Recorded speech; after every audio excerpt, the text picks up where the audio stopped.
17:42, seguimos en Más o Menos Bien, últimos minutitos. Yo solo voy a leer un mensaje de María de Palermo. Dice: buenos días a todos. Acuerdo con lo que dice Ludmila, lo de Córdoba no es peronismo.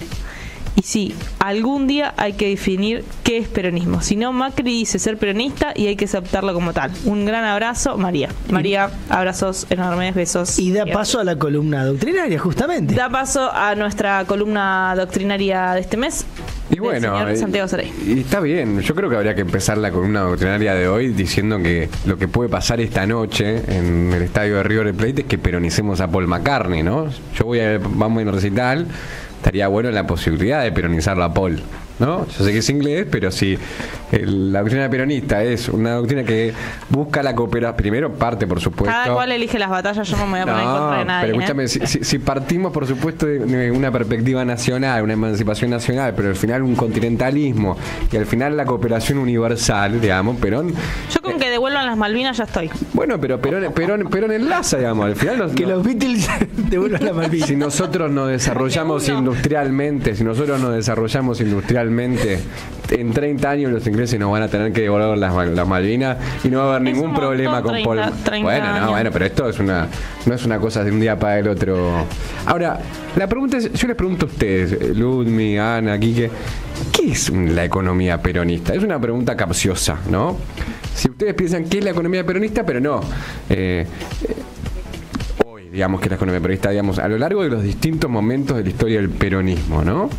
Esa es la pregunta que vamos a intentar responder hoy. Difícil porque aparte nos quedan 15 minutos, pero por lo menos con un disparador. ¿Sí? Poner 10, por ejemplo, 10 minutos. ¿No? ¿Qué es la economía peronista? A ver.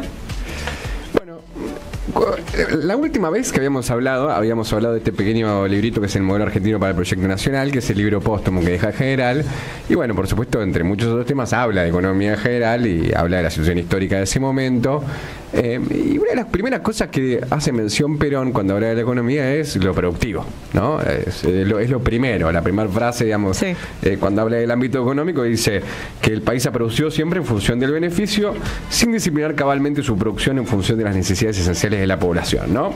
O sea que ahí lo que estaba planteando efectivamente es que la producción pensada en un sentido estratégico de los recursos naturales de un pueblo. Pero lo central acá es lo importante, digamos, de pensar la economía peronista relacionada a la producción. ¿Por qué digo esto? Después de lo que fue, digamos, el tercer Perón, ¿no? Que el tercer Perón, digamos, comenzó siendo como un gran gobierno peronista, con una cantidad de reformas, digamos, muy valiosas en materias, digamos, de leyes laborales y de estabilización de la economía, de ganancia, de mejora, digamos, de los ingresos de los trabajadores. Después, raíz, digamos, de la crisis económica de ese momento, de la crisis política de ese momento, mezclada ya con una crisis económica, se fue todo al demonio. Y lo que había empezado bien con Gelbar terminó mal con el Rodrigazo, ¿no? Y con esa evaluación de casi 60% de los trabajadores. Ahí, digamos, surgió, digamos, para todos los nuevos economistas del peronismo post-73, ¿no? Ya en los 80 y después en los 90, la pregunta de, bueno, ¿qué es hacer una economía peronista? Pero por supuesto es una pregunta tramposa, digamos, porque no es lo mismo hacer una economía peronista, digamos, en el año 1989 que hacer una economía peronista en el año 2001 que en el año 2024, digamos.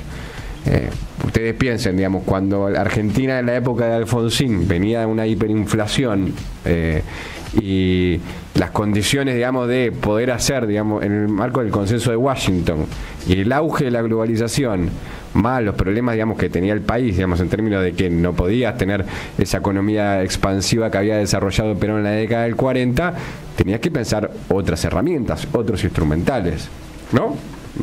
Sí. Ahí, digamos, ahí vamos a hablar un poquito con Quique a ver sobre esto, porque es interesante que en ese momento surge un debate, ¿no? Dentro del peronismo, que es el debate, digamos, de la posición de Cavallo por un lado y por el otro lado la posición de Curia, que fue un economista peronista que se fue, digamos, del gobierno de Menem en los primeros años después de que Menem adoptara el plan Bonex en ese momento y relegara la opción que había ofrecido Curia respecto a hacer una convertibilidad. Pero la convertibilidad de Curia era distinta a la convertibilidad de Cavallo. Era una convertibilidad pensada con tipo de cambio alto, o sea que tenía un claro sesgo productivo, digamos. A diferencia de la convertibilidad que después va a traer Cavallo, que tenía claramente una perspectiva vinculada a lo financiero y muy vinculado a que necesitaba, digamos, de capitales financieros para existir. No apuntaba, digamos, a un proceso productivo a largo plazo. Sobre el debate que se dio en su momento, en los 90, fin de los 80, que es, bueno, ¿qué hacemos con la economía en el contexto que tenían? No, globalización, ya el consenso Washington todavía no estaba, pero ya se veía para dónde iba el mundo. El debate que se da intraperonismo es muy interesante porque hay algo de esas discusiones que me parece que hoy está muy presente también hoy. Es muy a esto que hemos charlado durante el día de hoy. El que trae la discusión más liberal dentro del peronismo, que es Cavallo, es un tipo que viene de ¿qué provincia? Córdoba. Lo traen de Córdoba, digamos. El peronismo cordobés, liderado por De la Sota, trae, dentro del marco de la renovación peronista, trae esas ideas nuevas, que eran las ideas que tenía Cavallo, que básicamente era más o menos muchos debates que se dan hoy. Tenemos que abrirnos al mundo, el proteccionismo, finalmente terminás con una economía muy cerrada que a la larga termina generando más pobre que otra cosa. Algunos debates que hoy me parece que están otra vez dando vueltas, que se enfrentaban a los sectores que hoy se llamarían los peronistas viejos, digamos, que eran aquellos que decían, no, el contexto es adverso, pero te da margen para pensar alguna estrategia todavía hoy industrial. Ahí estaba Curia, Carboneto, bueno, toda esa gente que enumeraba a Santi. Y me parece también que hay este libro que se llama El peronismo en crisis, de Eduardo Luis Curia. Es un libro del año 1997, ¿no? La convertibilidad, el peronismo en crisis. Es un libro interesante para revisar cómo eran las discusiones que tenía el peronismo en la década del 90 sobre la convertibilidad. Porque a veces uno simplifica, ¿no?, lo que fue la experiencia del menemismo. Nosotros, que nos tocó militar en la época, digamos, de la década ganada del kirchnerismo, simplemente simplificamos como qué gran mancha negra fue el proceso del menemismo, pero en realidad hubo un montón de debates interesantes en ese momento que cuestionaban a la convertibilidad, justamente en el sentido de que no pensaba a largo plazo el proceso de productivo. También, digamos, veían como muy alarmante el proceso de desocupación. Por ejemplo, también una cosa que también se señala es el problema, digamos, de que solamente se desarrollaba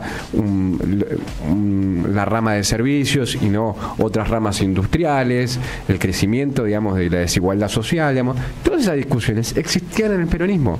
Estos economistas, digamos, que nombra Quique, Seti, Carboneto, Eduardo Luis Curia, también confluyen en esa experiencia de algo que ya hemos hablado una vez acá, que es el FAET, el Foro de Economistas Argentinos, que en los 90 empiezan a dar esta discusión y empiezan a construir el conocimiento que después va a plasmar el futuro del peronismo, que es la década ganada, digamos, que es el kirchnerismo. Con la llegada de Néstor y Cristina, digamos, ahí ya había 10 años o 12 años de discusiones, que inclusive encabezadas finalmente por Duhalde, digamos, un dirigente que quedó, digamos, quedó muy entrampado al momento histórico de lo que pasó con Montecristo y Santillán, pero tenía una discusión histórica previa, digamos, en torno a que efectivamente veía que había un problema en la convertibilidad y había que pensar, digamos, una economía con un sesgo productivo más profundo. Porque algo que pasa con la convertibilidad, esto que vos decías, bueno, todos los que militamos desde en los 90, fines de los 90, en mi caso, bueno, todos nacimos a la militancia anti-menemismo, anti-convertibilidad. Pero la discusión que se daba ahí finita era a partir de una herencia que me parece que no siempre revisamos con justeza, que era la hiperinflación. Que los chabones. El menemismo arranca en un proceso de hiperinflación muy grave, muy jodido.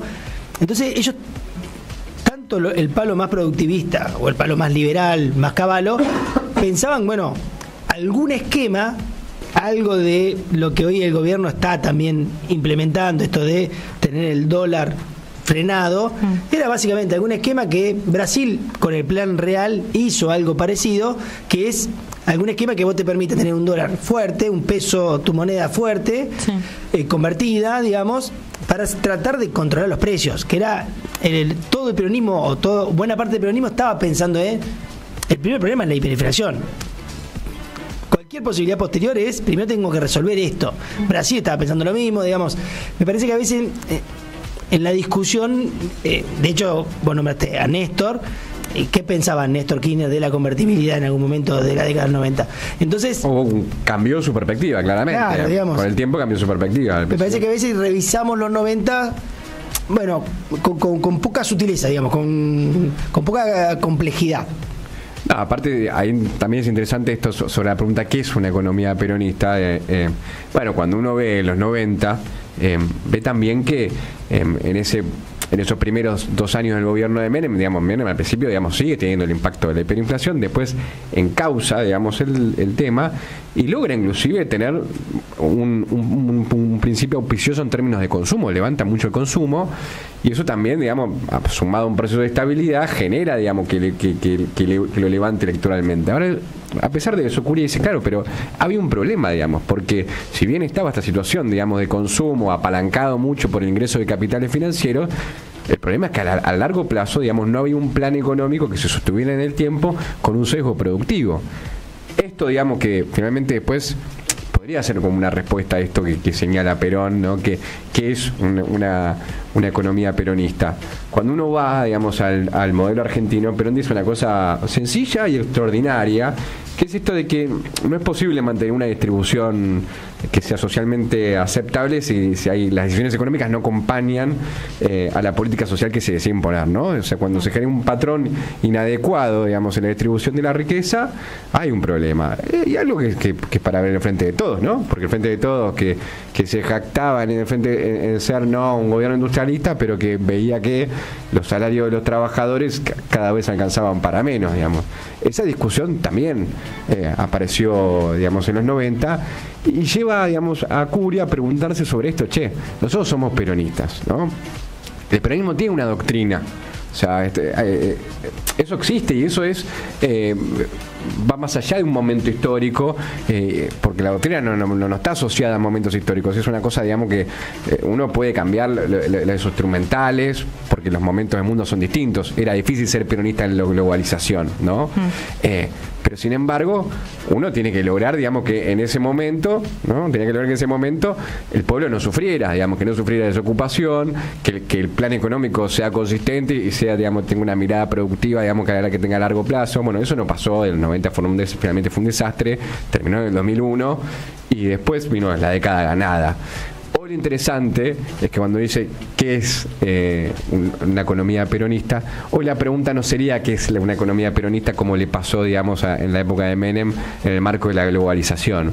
Tampoco sería la economía peronista de la época del tercer Perón, que tenía que vivir en el mundo de la Guerra Fría, digamos, y de las dos grandes tensiones entre la Unión Soviética y Estados Unidos. Hoy la pregunta sobre qué es la economía peronista estaría enmarcada en la emergente era de nacionalismos y tal vez el mundo nos dé una mano, digamos, para pensar esto de hacer una economía nacional, productiva y por supuesto a favor de los trabajadores y las trabajadoras. Muy bien. Gracias, chicos. Santiago Azoray. A ustedes. Más o menos bien.